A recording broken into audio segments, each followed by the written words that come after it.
Ang blood barrier na nasa paligid ni Jiang Chen ay nagsimulang maging mas matindi, na naging sanhi ng dahan-daang paglabas ng lahat ng kanyang dugo sa kanyang katawan.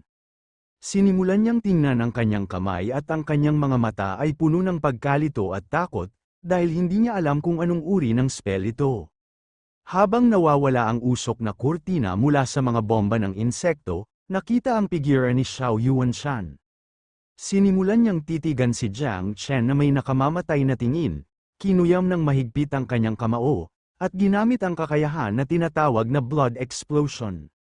Sa sandaling yun, nagsimulang lumabas ang dugo ni Jiang Chen mula sa kanyang ilong, mata, tainga, bibig, at mga kuko. Nang makita ito, nagulat si Jiang Chen at napuno ng takot ang kanyang mga mata.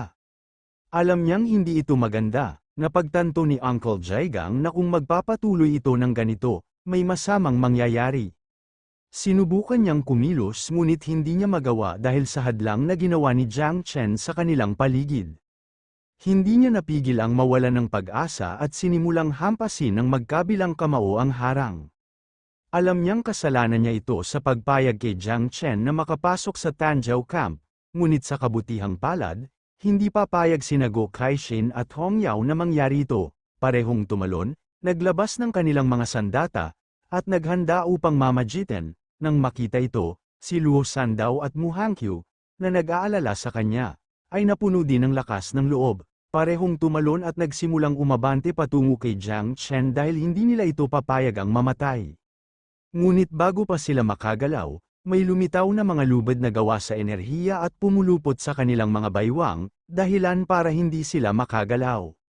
Medyo natarante sila dahil hindi nila alam kung ano ang nangyayari o kung saan nanggaling ang mga lubid na ito. Dinala sila ng mga lubid pabalik sa lumulutang na isla. Ang lalaking may pink na buhok ay inilagay ang kanyang mga kamay sa kanyang balakang at binanggit na ang pagtalon upang iligtas si Jiang Chen sa sitwasyong tulad nito ay naghahanap ng kamatayan. Tahimik lang ang isa pang lalaki na nagpatawag ng mga lubid at nakatayo sa tabi niya. Si Luo Sandao na nahulog sa kanyang puwitan sa isla, ay napagtanto na ang lalaking may kulay gray ay kanyang ama. Habang nasa kabilang panig, si Mu Hangqiu na nakahiga sa tabi niya, ay lumingon at napagtanto na ang ibang lalaki ay kanyang lolo. Tumayo si Mu Hangqiu at nang may desperado na tingin ay hiniling sa kanyang lolo na iligtas si Jiang Chen. Hindi nagpahuli si Luo Sandao, tumayo din siya, tumalikod at may matatag na tingin na tinanong ang kanyang ama kung mayroon silang anumang trump card na maaaring magligtas sa buhay ni Jiang Chen. Ang ama ni Luo Sandao ay hindi nawala ang kanyang katatagan sa sitwasyong ito at may kalmadong tingin ay sumagot na wala silang trump card na makapagliligtas sa kanya. Nagsimulang tumingin sa kanya ang lolo ni Mu Hangqiu at may taos-pusong ekspresyon na binanggit na sa sandaling naapektuhan ng Forbidden Curse of Blood Explosion ang kalaban, ang natitira na lang ay maghintay sa kamatayan. Ang gumawa ng spell ay si Xiao Yuanshan, kaya ang tanging nagawa nila ay manood. Ang Heavenly Blade King at ang iba pa ay pumunta upang iligtas si Jiang Chen. Ngayon ang natitira na lang ay tingnan kung maaari silang makipag-ayos kay Xiao Yuanshan upang maligtas ang buhay ni Jiang Chen. Isang bagay na hindi mangyayari dahil gusto niyang ipaghiganti ang pagkamatay ng kanyang dalawang apo sa lahat ng paraan. Habang si Xiao Yuanshan ay lumilipad sa kalangitan at nakakuyom ang kanyang mga kamao kung saan kinokontrol niya ang blood spell, lumitaw si Go Kaishin, nagsimulang bumunot ng espada gamit ang kanyang kamay at inutusan siyang tumigil. Si Hong Yao, na lumilipad sa tabi niya, ay nagsimulang sumigaw, tinawag si Xiao Yuanshan na isang matandang bastard at inutusan siyang itigil ang spell. Siyempre hindi natuloy ang plano nila, sa isang taos-pusong tingin, inihayag ni Xiao Yuanshan na wala ng oras. Dahil malapit nang sumabog si Jiang Chen, nakahinga siya ng maluwag dahil sa wakas ay maihiganti na niya ang pagkamatay ng kanyang dalawang apo. Nang makitang hindi gumana ang plano sa panghihikayat, inilabas ni Go Kaishin ang kanyang espada at naglunsad ng isang malakas na hiwa patungo sa kanya. Iniisip na siya ay naghahanap ng kamatayan. Nang makita ito, nagpasya si Hong Yao na huwag tumayo nang walang ginagawa. Hinugot niya ang side, ginamit ang pamamaraan na tinatawag na Heaven Splitting Blade, at naglunsad ng malakas na hiwa patungo sa kanya. Ngunit bago tumama ang pag-atake, Ginamit ni Xiao Yuanshan ang kanyang kapangyarihan at lumikha ng isang malakas na water barrier na tinatawag na ang mabuti ay parang tubig na marahan nitong sinisira ang kasamaan, na nagpahinto sa pag-atake ng walang labis na pagsisikap. Habang ang isang kamay niya ay hawak ang espada, lumingon siya kay Gokaigen at inamin na magaling ang kanyang espada at tinanong din niya kung talagang naniniwala siya na ang kanyang espada ay magiging karibal niya. Inilagay ni Gokaigen ang kanyang kamay sa harap ng kanyang mukha, nagsimulang tumitig sa kanya at nagpas siyang huwag sumuko. Gusto niyang makita kung ilang atake pa ang kaya niyang harangan. Mahigpit na hinawakan ni Hong Yao ang espada, na naging sanhi ng isang malakas na orange na enerhiya na lumitaw sa paligid ng talam. Sa hitsura na puno ng determinasyon, nagpasya siyang durugin ng lalaking ito, kasama ang kanyang master. Kasabay nito, ang spell ng dugo ay nagsimulang magkabisa ng higit pa at dahan-dahan ang harang ng enerhiya ay nagsimulang lumiit, na nagdulot ng matinding sakit sa ating bayani. Sa loob ng ilang segundo, maraming dugo ang nawala kay Jiang Chen. Ipinatong niya ang kanyang mga kamay sa ibabaw ng kanyang ulo at nagsimulang sumigaw sa sakit. Nang marinig ang kanyang mga sigaw, ang atensyon ni Hong Yao at Gokaigen ay nakatuon kay Jiang Chen. Natarante sila nang mapagtanto nilang hindi ito maganda. Sinimulan ni Xiao Yuanshan na obserbahan si Jiang Chen at nakitang naabot na niya ang kanyang limitasyon at malapit ng mamatay. Hindi niya maiwasang mapangiti at kinutya si Gokaigen na nagtatanong kung hindi ba siya magmamadaling magpaalam sa kanyang disipulo. Puno ng saya ang kanyang mga mata. Sa isang matalim na tingin ay kinuyam niya ng mahigpit ang kanyang kamao at ginamit ang kasanayang blood explosion. Sa sandaling iyon, si Jiang Chen ay nagsimulang mawala ng mas maraming dugo, na nagsimulang mamuo sa loob ng harang na naging sanhi ng pag-urong nito. Dahil sa pressure, hindi nagtagal, nagsimulang lumaki ang katawan ni Jiang Chen. Hanggang sa makalipas ang ilang segundo, isang malakas na pagsabog ang nalikha, na lumikha ng kurtina ng usok sa kalangitan. Nang makita ito, nagulat si Uncle Jaigang at hindi napigil ang umiyak. Napuno ng luha ang mga mata ni Auntie, hindi siya makapaniwala na namatay si Jiang Chen. Naiwang tulala si Gokaigen at napuno ng takot ang kanyang mga mata nang makitang namatay na ang kanyang disipulo. Si Hong Yao, na nasa tabi niya, ay hindi napigil ang umiyak, kahit na hindi niya kilala si Jiang Chen. Para sa kanya siya ay tulad ng isang maliit na kapatid na lalaki. Si Luo Sandaw at Mu Hengqiu ay nagulat at natakot ng sabay. Sa desperado na tingin, naisip ni Mu Hengqiu na imposible ito at napagpasyahan niya na binibiro sila ni Jiang Chen. Ayaw maniwala ni Luo Sandaw na namatay na siya. Kaya naisip niyang tama siya dahil palaging nagbibiro si Jiang Chen, si Xiao Yuanshan, na may hawak na espada gamit ang isang kamay, ay itinaas ang kanyang ulo at nagsimulang tumawa na parang baliw at sinabi sa kanyang apo na si Xiao Beihan na ipinaghiganti ni Lolo ang kanyang kamatayan. Habang tinatamasa niya ang sandaling ito, nagsimulang mabilis na umabante si Gokaigen patungo sa kanya at puno ng tapang. Kahit na kailanganin niyang ipagsapalaran ang kanyang buhay, gusto niyang patayin si Xiao Yuanshan sa lahat ng paraan. Nagsimula ring sumulong si Hong Yao patungo sa kanya. Hindi niya hahayaang kumilos ng mag-isa ang kanyang master. Malaki ang paniniwala niya na magkasama silang mapapatay ang bastard na ito. Nang mapagmasdan ito, napuno ng takot ang mga mata ni Duan Feng nang mapagtanto niyang magsisimula na ang isang labanan sa kamatayan. Ipinaliwanag niya sa warrior god na kung hindi siya makialam sa lalong madaling panahon, ang dalawang ito ay mawawala. Ang warrior god ay naisip na siya ay tama. Sa isang kisap mata, naabot ni Gokaigen at Hong Yao ang Xiao Yuanshan at naghanda sa pag-atake. Ngunit sa sandaling iyon, ginamit ng warrior god ang kanyang mga kapangyarihan, na naging sanhi ng isang malakas na enerhiya na lumitaw sa paligid ng kanilang mga katawan, na iniwan silang hindi kumikibo. Sinubukan ni Hong Yao na gumalaw ngunit nagsimulang manginig ang kanyang katawan, habang sa kabilang banda ay hindi gumagalaw si Gokaigen. Mahigpit na hinawakan ni Xiao Yuanshan ang espada at nanatiling tahimik na pinagmamasdan sila. Binanggit ng warrior god na bagaman gusto nilang magkaroon ng mapagpasyang labanan, hindi sila makakalaban dito kaya iminungkahi niya ang pagbabago ng mga lugar upang labanan. Sa sandaling yun, Nagsimulang lumitaw ang poisonous mist at nagsimulang tumunog ang boses ni Jiang Chen, ayaw niyang may makikialam sa laban nilang dalawa. Nang marinig ang kanyang boses, tumalikod si Xiao Yuanshan at nang makita ang poisonous mist, ang kanyang mga mata ay napuno ng kalituhan at maraming katanungan. Hindi niya alam kung ano ang nangyayari dito. Hindi nagtagal, nang magsimulang mawala ang poisonous mist, si Jiang Chen, na dati nang namatay sa pagsabog, ay lumitaw at nagsimulang tumitig sa kanya ng mataman. Nang makitang buhay si Jiang Chen, nagulat sina Guo Kaixin at Hong Yao. Hindi nila alam kung paano ito naging posible. Sa isang matahimik na tingin, tinanong ni Jiang Chen si Xiao Yuanshan kung talagang naniniwala siya na mamamatay siya ng ganoon kadali, na nagpapakitang marami pa siyang trump card kaysa sa inaakala niya. Sinimulang obserbahan ni Xiao Yuanshan si Jiang Chen na may hindi makapaniwalang ekspresyon. Hindi niya alam kung paano naging posible para kay Jiang Chen na mabuhay pa noong nakita niya lamang itong namatay sa sarili niyang mga mata.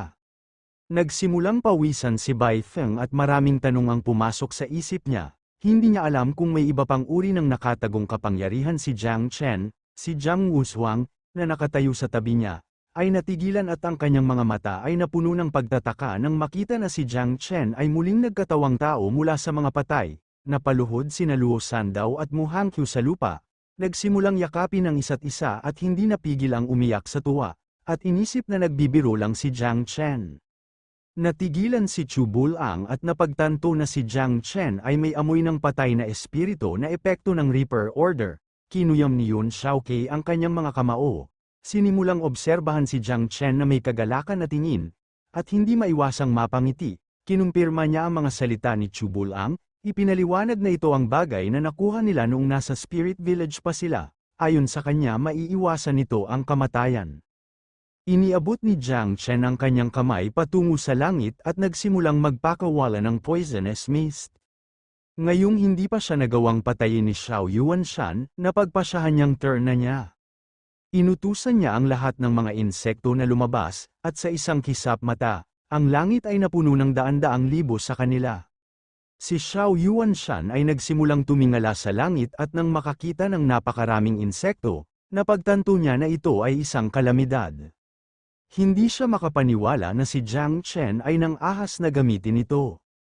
Habang lumilipad ang mga insekto sa kalangitan, binanggit ni Ji Lingqiu, na nasa likod ang kanyang mga braso, na ang bilang ng mga insekto ay walang katotohanan.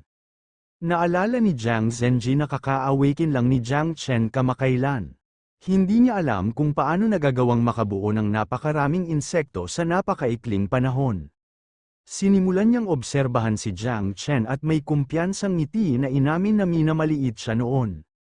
Nang marinig ito, tumitig din sa kanya si Ji Lingqiu, nakangiti, napagtanto niya na si Jiang Zhenji ay gumawa ng desisyon. Nagpasya si Xiao Yuanshan na huwag tumayo ng walang ginagawa at nagsimulang maglabas ng enerhiya upang maitaboy ang mga insekto. Nagpasya si Jiang Chen na itaya ang lahat ng mayroon siya dahil gusto rin niyang labanan si Xiao Yuanshan hanggang sa huli. Hiniling niya sa kanyang insekto na gawing alikabok si Xiao Yuanshan. Nagsimula siyang magpakita ng dalawang daliri at may determinadong tingin ay gumamit ng Forbidden Spell. Ngunit bago niya magamit ang spell, ginamit ng Warrior God ang kanyang kapangyarihan at isang malakas na enerhiya ang lumitaw sa paligid ng katawan ni Xiao Yuanshan. Sinubukan niyang gumalaw ngunit hindi niya magawa, hindi niya alam kung bakit ginagawa ito ng Warrior God. Nagpasya si Jiang Chen na huwag sayangin ang sandaling ito, sinimulan niyang kontrolin ang mga insekto na nagsimulang lumapit sa kanya, na lumikha ng isang grupo ng maliliit na pagsabog. Nang masaksihan ito, hindi maiwasan ni Mu Hangqiu na mamangha. Ayon sa kanya, kakaiba ito dahil walang dahilan ang Warrior God para tulungan si Jiang Chen. Nagsimulang obserbahan ng kanyang lolo si Jiang Chen at nakangiting binanggit na ang dahilan sa likod nito ay napakasimple. Nakangiti, inabot ni Jiang Chen ang kanyang kamay palapit sa kanya, dahilan upang ang lahat ng mga insekto ay nagsimulang gumalaw patungo sa kanya. Ipinaliwanag ng kanyang lolo na ang mga taong nagtataglay ng mga kalamidad ay masyadong maingat upang ipagsapalaran ang pakikipaglaban sa isang tulad ni Xiao Yuanshan. Ngunit gayunpaman, Iba si Jiang Chen dahil nag-alaga siya ng daan-daang libong insekto sa napakaikling panahon at ang kanyang talento ay walang kapantay. At ang gayong pag-iral ay sapat na upang gawin siyang iba sa iba at mapawalang bisa ang lahat ng mga patakaran. Naunawaan niya na ang pagpapakita ng kalamidad ay hindi naging walang ingat kundi sinadya. Ang daan-daang libong mga insekto ay nagsimulang sumabog malapit sa Xiao Yuanshan. Sa tinging puno ng galit ay binanggit niya na dapat mamatay silang lahat. Ayon sa kanya ang mga tao ng Daksha ay karapat-dapat sa kamatayan. Ang pagsabog ay dahan-daang nagsimulang tumupok sa kanyang katawan, dahilan upang ibuka niya ang kanyang bibig at nagsimulang sumigaw sa sakit. Hiniling niya kay Jiang Chen na huwag isipin na magagawa niya itong tapusin ng ganoon kadali, na inihayag na mayroon pa siyang trump card. Ang mga insekto ni Jiang Chen ay nagsimulang sumabog malapit sa Xiao Yuanshan, na lumikha ng isang grupo ng mga pagsabog. Sa gitna ng mga pagsabog ay si Xiao Yuanshan na nagsimulang matitigan si Jiang Chen na may matalim na tingin. Alam niya na ang pamamaraan na ginamit ni Jiang Zhenji ay isang ilusyon lamang. Kung gagamitin niya ang lahat ng kapangyarihang naipon niya sa buong buhay niya, baka masira niya ang ilusyon. Dahil nasa isang sitwasyon sa buhay o kamatayan, hindi na kailangan pang magpigil o mag-isip tungkol sa mga kahihinatnan. Determinado siyang basagin ang ilusyon at tumakas mula sa Great Xia. Nang hindi nag-aksaya ng isa pang segundo, ginamit niya ang ipinagbabawal na spell na tinatawag na Hidden Curse of Divine Might, matagumpay na nasira ang ilusyon ni Jiang Zhenji. Nagsimulang maglabas ng malakas na pulang enerhiya ang katawan ni Xiao Yuanshan, at bago siya mapinsala ng mga pagsabog, umalis siya sa saklaw ng mga pagsabog at nagsimulang umabante patungo kay Jiang Chen. Si Jiang Chen na lumilipad sa himpapawid, ay tumingin sa ibaba at nang makitang si Xiao Yuanshan ay buhay at papalapit, hindi niya maiwasang maging alerto at isipin na masama ito. Binunot ni Xiao Yuanshan ang espada, at sa tinging puno ng puot at galit ay hiniling kay Jiang Chen na maghanda para mamatay. Inilagay ni Jiang Chen ang kanyang braso sa harap ng kanyang mukha upang ipagtanggol ang kanyang sarili, at ang kanyang mga mata ay puno ng takot at pagtataka. Hindi niya inaasahan na masisira niya ang selyo ng warrior god at makakatakas ng buhay mula sa mga pagsabog. Si Xiao Yuanshan, na puno ng galit, ay lumapit kay Jiang Chen para umatake. Inilagay niya ang kanyang mga braso sa harap ng kanyang mukha upang ipagtanggol ang sarili mula sa pag-atake. Ngunit sa sandaling iyon, isang malakas na asul na kidlat ng enerhiya ang lumitaw at tumusok sa dibdib ni Xiao Yuanshan, na iniwan si Jiang Chen na medyo nalilito. Dahil sa sakit, ibinuka ni Xiao Yuanshan ang kanyang bibig at nagsimulang dumura ng dugo. Puno ng pagtataka ang mga mata niya dahil hindi niya alam ang nangyayari. Ang enerhiya ay napalitan ng isang arrow, na iniwan siyang hindi makagalaw. Ang enerhiyang ito ay kinokontrol ng Invincible Sword God na nagngangalang Jilinkyu, na nagsabi sa kanya na tapos na ang lahat. Kung gumalaw siya ng isa pang sentimetro, sisiguraduhin niyang ang ulo ni Xiao Yuanshan ay bumagsak sa lupa at ang kanyang kaluluwa ay ganap na nawasak. Nagulat si Xiao Yuanshan, hindi siya makapaniwala na kahit si Jilinkyu ay laban sa kanya. Sa una, si Jiang Chen ay nanatiling tahimik na nagmamasid ng hindi naabala.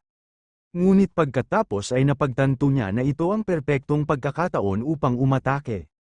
Sinimulan niyang tingnan si Xiao Yuanshan na may titig na puno ng galit, iniabot ang kanyang kamay sa kanya at sinimulang pakawalan ang mga insekto, sa isang kisap mata. Ang langit ay muling napuno ng mga insekto, ngayong si Xiao Yuanshan ay malubhang nasugatan at hindi na makagalaw.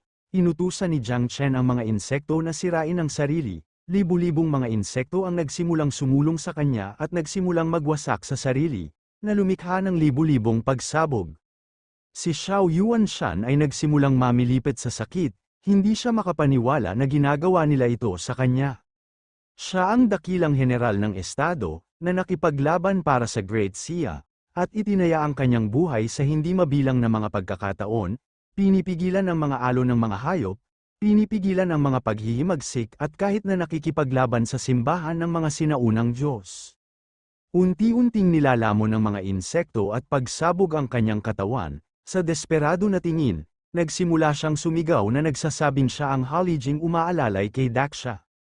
Pagkalipas ng ilang segundo, inutusan ni Jiang Chen ang mga insekto na huminto sa pagsabog. Ang pag-atake ni Ji Lingqiu ay gumawa ng malaking butas sa kanyang dibdib, at nilamon na ng mga insekto ang kanyang mga paa. Bumagsak ang katawan ni Xiao Yuanshan sa lupa at napaluhod siya, na may nawawalang tingin. Nagsimula siyang tumingin sa lupa at tinanong si Jiang Chen kung talagang papatayin niya ang isang matandang tulad niya. Bumaba din si Jiang Chen sa lupa, at habang ang kanyang kamay ay napapalibutan ng poisonous mist, nagsimula siyang tumawa na nagpapakita na nasira na niya ang kanyang pisikal na katawan, at ang tanging natitira na lang ngayon ay ang kanyang kaluluwa. Hindi siya makapaniwala na paulit-ulit itong nagtatanong ng mga katangahang tanong. Nakaluhod si Xiao Yuanshan sa damuhan, iniyuko niya ang kanyang ulo sa harap ni Jiang Chen at sa desperado na tingin ay inamin niya na siya at ang pamilya Xiao ay nagkamali. Desidido siyang bayaran siya bilang kapalit ng pagpapatawad niya sa kanyang buhay. Nakatutokso ito para kay Jiang Chen.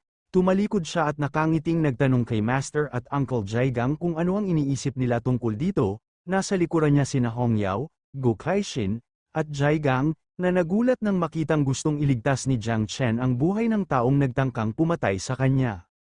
Hindi tumugon si Jiang Chen, at habang nilalamon ng mga insekto ang katawan ni Xiao Yuanshan, itinaas niya ang kanyang ulo at may hitsurang puno ng kawalan ng pag-asa na tinawag ang atensyon ng warrior god Jiang, na hinihiling sa kanya na iligtas siya.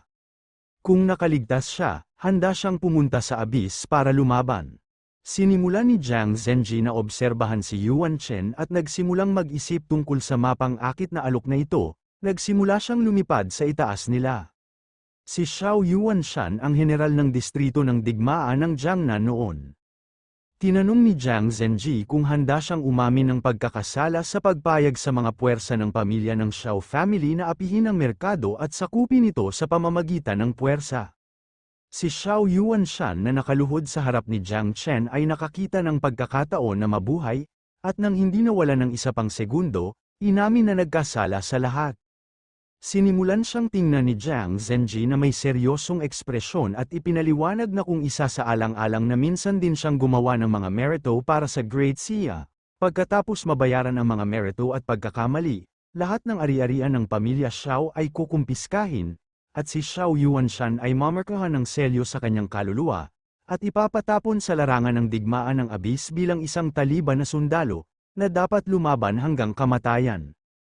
Habang nilalamon ng mga insekto ang katawan ni Xiao Yuanshan, puno ng takot ang kanyang mga mata, ngunit dahil wala na siyang ibang pagpipilian ngayon, tinanggap niya ang mga kondisyon ni Jiang Zhenji. Nang marinig ito, nagsimulang ituro sa kanya ni Jiang Zhenji ang kanyang daliri, at nagsimulang maglabas ng malakas na gininto ang enerhiya ang kanyang daliri. Ginamit niya ang kakayahan na tinatawag na Divine Curse, isang gintong araw na gawa sa enerhiya na bumaril mula sa kanyang daliri at tumagos sa likod ni Xiao Yuanshan, na naging dahilan upang siya ay sumigaw sa sakit. Kung sakaling maisipan niyang tumakas, sisabog ang kanyang kaluluwa at siya ay magwawakas sa alikabok. Hindi nagtagal, nawala ng malay si Xiao Yuanshan at bumagsak sa lupa. Si Jiang Chen, na nakatayo sa harapan niya, ay nagsimulang mag-obserba sa kanya. Nagulat siya nang makita ang kapangyarihan ng isa sa mga invincibles ng Great Xia. Hindi siya makapaniwala na isang ilusyon lamang ang may ganoong nakakatakot na kapangyarihan. Ang layunin ng ating bayani ay natupad na, at ang banta mula sa pamilya Xiao ay naalis na, kaya oras na para umatras. Habang si Jiang Chen ay nawawala sa kanyang pag-iisip, si Jiang Zhenji, na nasa likod ng kanyang mga braso, ay lumitaw sa kanyang likuran at nagtanong kung ang hatol na ito ay nagpakalma sa apoy ng galit sa kanyang puso. Nang maramdaman ang kanyang presensya, si Jiang Chen ay lumabas sa kanyang ulirat at puno ng pagtataka ang kanyang mga mata.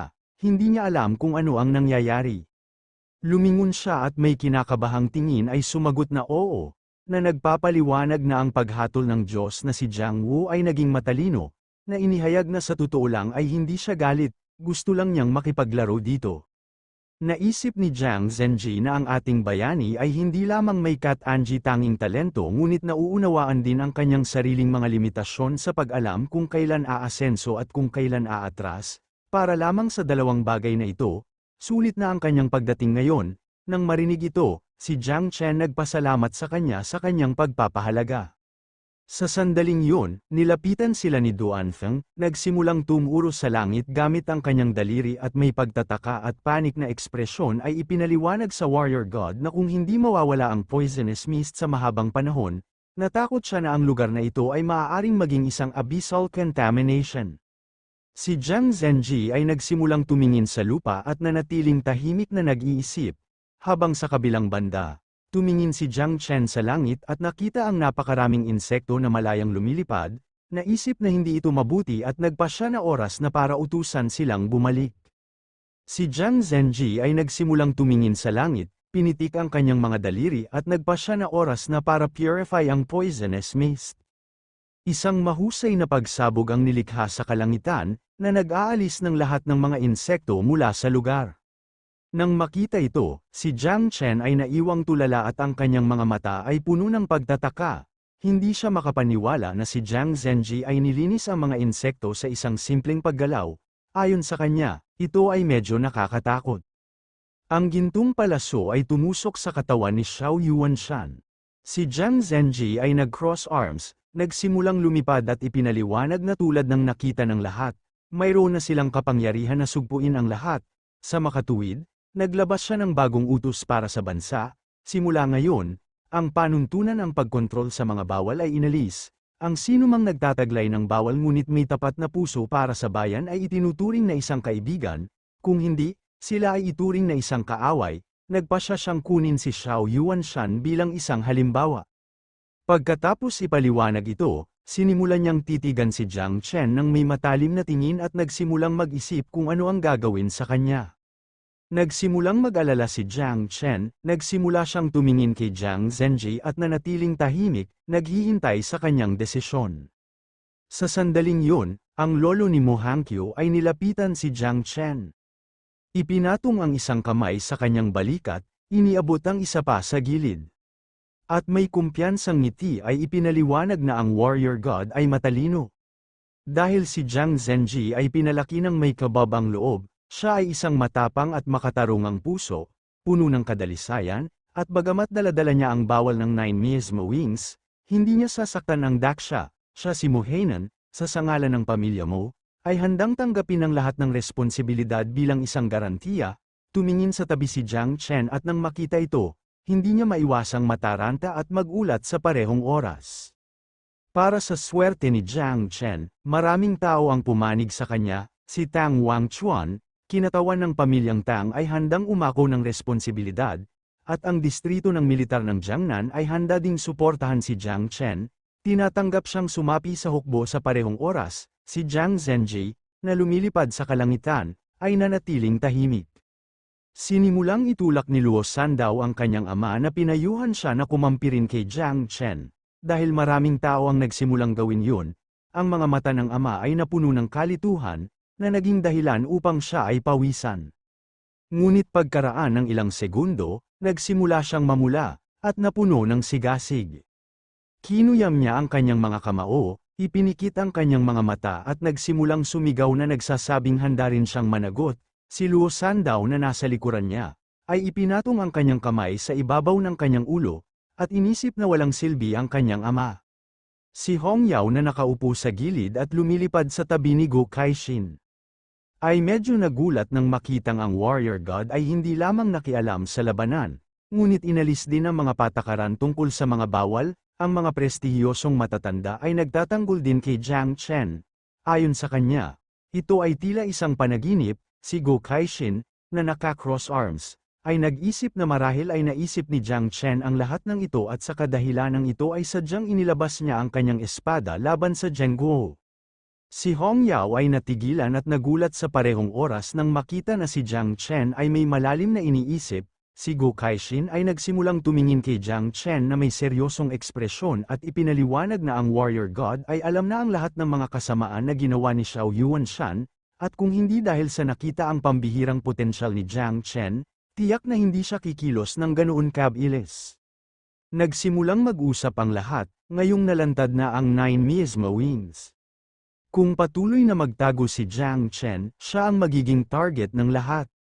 Mas mabuting humakbang pasulong at ipakita ang lahat ng kanyang potensyal. Pagkatapos ng lahat, Isang uri ng halimaw na tulad ng Nine Miasmowings hindi lamang natakot sa mga tao kundi pati na rin sa lahat ng lahi ng kalaliman. Ang ilan ay nagsimulang mag-alala dahil ang mga insekto ni Jiang Chen ay ganap na sumabog.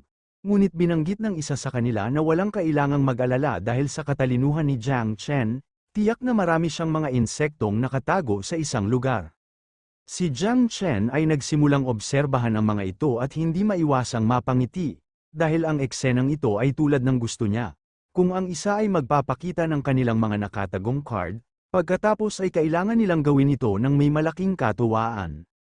Si Jiang Zhenji na lumilipad, ay nagsimulang tumingin kay Jiang Chen at nakitang handang tanggapin ng lahat ang responsibilidad para sa kanya.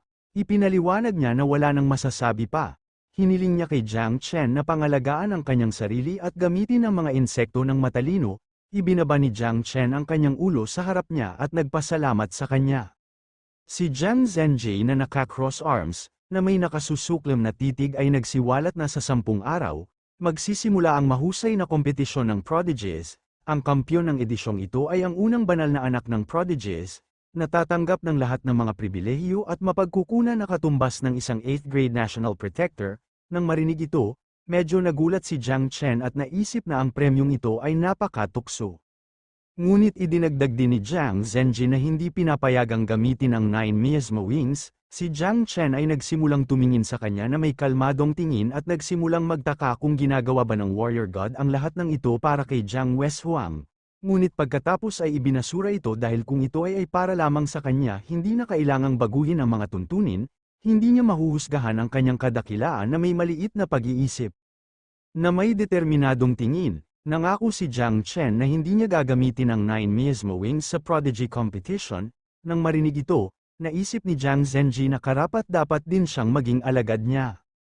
Napuno ng pag-aalala ang mga mata ni Jiang Chen, hindi mahalaga kung hindi niya magagamit ang mga insekto dahil habang kinukumpleto ang misyon ng pangalawang pagbabago, makakakuha siya ng bagong ina na insekto, naisip niya na gustong makita ng Warrior God. Ang kanyang tunay na potensyal sa kahangahangang kompetisyon at sa kadahilanang ito ay pinagbawalan siya sa paggamit ng mga insekto, kung ito ang kaso, determinado siyang huwag biguin siya. Si Jiang Zhenji na nasa likod ng isang kamay, ay iniunat ang isa pa sa isang gilid, na nagdulot ng isang bitak upang magsimulang lumitaw, na pagpasyahan niyang oras na upang linisin ang mga nakabinbing bagay. Nang marinig ito, ang iba ay medyo nalilito dahil ang poisonous mist ng kalaliman ay nolipol, kaya walang nakakaalam kung ano pa ang dapat linisin. Inutusan ni Jiang Zhenji ang Great Dreamer, na ang commander ng Night Watch sa Daksha, na bumangon at pumunta sa trabaho. Ang Great Dreamer ay isa sa 3 Invincibles ng Daksha. Sa pagkakataong yun ay nagsimulang lumabas sa bitak ang taong may hawak na stuffed rabbit. Ang taong ito ay nakasuot din ng hood na may tenga ng pusa. Ang Great Dreamer ay isang babaeng nakasuot ng costume na pusa, habang ang isang kamay ay hawak niya ang stuffed rabbit. Dinala niya ang isa sa kanyang bibig at nagsimulang humikab dahil siya ay inaantok na.